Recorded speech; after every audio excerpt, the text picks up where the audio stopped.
This is one of the craziest things that you're going to hear, especially when it comes to your health. The order in which you eat your food, it matters a lot. I think we all instinctively know that what we eat is a big deal, like healthy whole foods are better than fast food, but actually when and how we eat matters almost as much. And man, this is a liberating idea, because when you're going to cheat a little bit and maybe eat some fast food or junk food, then there's actually a smart way to do it.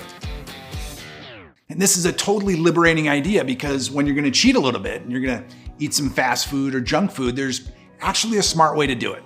Let me explain. So there's this French biochemist I've mentioned. I love her stuff, Jessie Inchauspé. She's written a couple of books that are bestsellers, and she has this hack that's backed by science. So her research shows that if you eat your carbs last in a meal, your blood sugar spike is going to be significantly reduced. So you want to eat your veggies, you want to eat your proteins, your fats first, and then save the starches and the sugars for last. And why do you want to avoid blood sugar spikes? Like, is this something only diabetics have to worry about? No, we all need to worry about this, because they destroy energy levels, it wrecks our metabolism, and it just worsens our long-term health. It actually promotes fat storage. When you eat a high carb meal, especially one filled with refined sugars or like processed foods, your blood sugar is going to rise rapidly. And this is going to trigger a surge of insulin. So the hormone responsible for like shuttling the glucose in our body out of our bloodstream and into our cells, basically to use your energy. And at first, this might actually feel like a boost, but that energy is not going to last.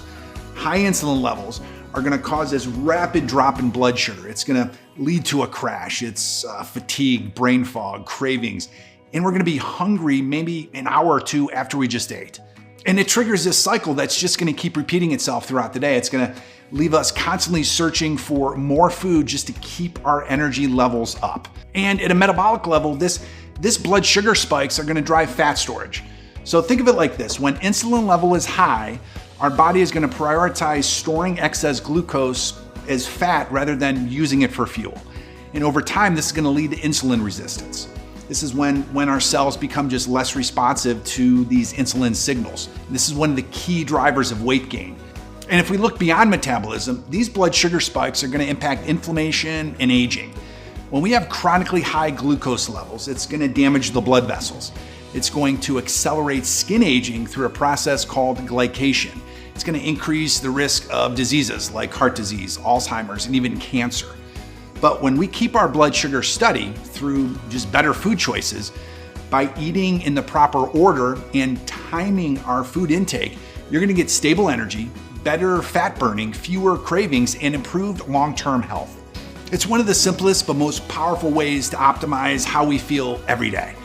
Almost all dietitians and nutritionists are not big fans of restrictive diets, and neither are we here at Freedomology. We believe diets just don't work long-term. We're about dietary approaches. I want you to change your relationship with food for the rest of your life. So here's actually a couple other ideas to reduce your blood sugar spikes when you're going to eat carb-heavy meals. And I've been using a continuous blood glucose monitor the past few years to actually prove all of this science. So both vinegar, especially apple cider vinegar, and berberine help control blood sugar by slowing down that carbohydrate digestion. So that intake, that process of using carbs for energy.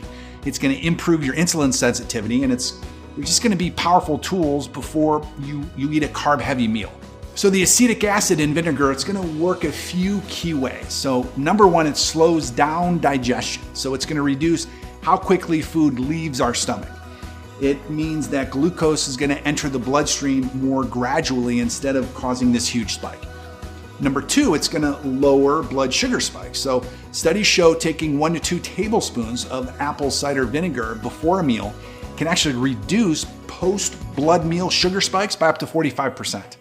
It's going to improve insulin sensitivity. So vinegar is going to make your cells more receptive to insulin, like help them use your energy. It's going to mean your body needs less insulin to process the same amount of glucose. And here's an easy way to do it. Just take 1 to 2 tablespoons, I take 2, of vinegar in a glass of water before a carb-heavy meal. This is going to help dramatically. And then let's talk about berberine. This is one of my favorite supplements. I actually take it every single day.